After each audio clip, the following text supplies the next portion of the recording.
direct result of systematic lying that is entrenched within the Russian government is not what you think. Let's start with the biggest lie of all. The Russians are liberating historical Russian lands from Ukraine's Nazi regime, the so-called denazification and demilitarization.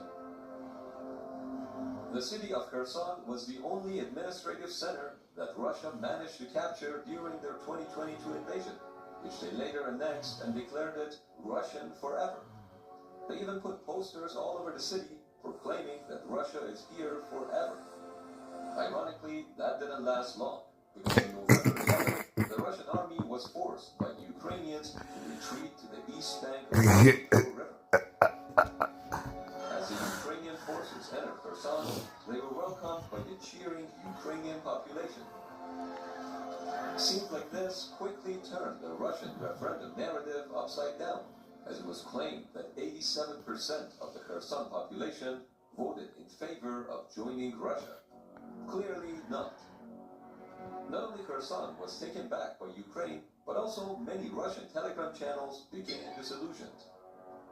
Even back in March of 2022, when Russia invaded Kherson, the local population greeted the aggressors not with flowers and Russian flags, but with Ukrainian colors as they yelled at the Russians to go home. The Russian Ministry of Defense proclaimed that 100% of its troops and equipment were successfully relocated to the other side of the river without leaving anything behind.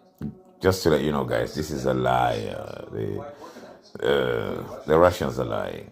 It's just like in the States. And people believe in people like Trump. As one might expect, Russian TV portrays everything about the Russian military in the best possible way. So why don't we balance it out?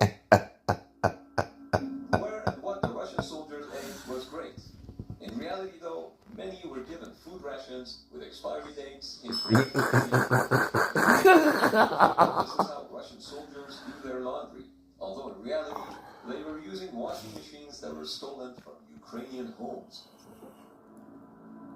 When Russia declared a partial mobilization back in September, it became evident that the 1.5 million uniforms Russia had bought and ordered years ago existed only on paper.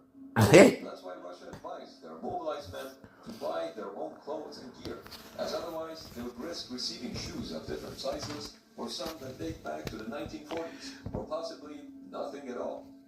The Russian military can't even supply soldiers with enough socks.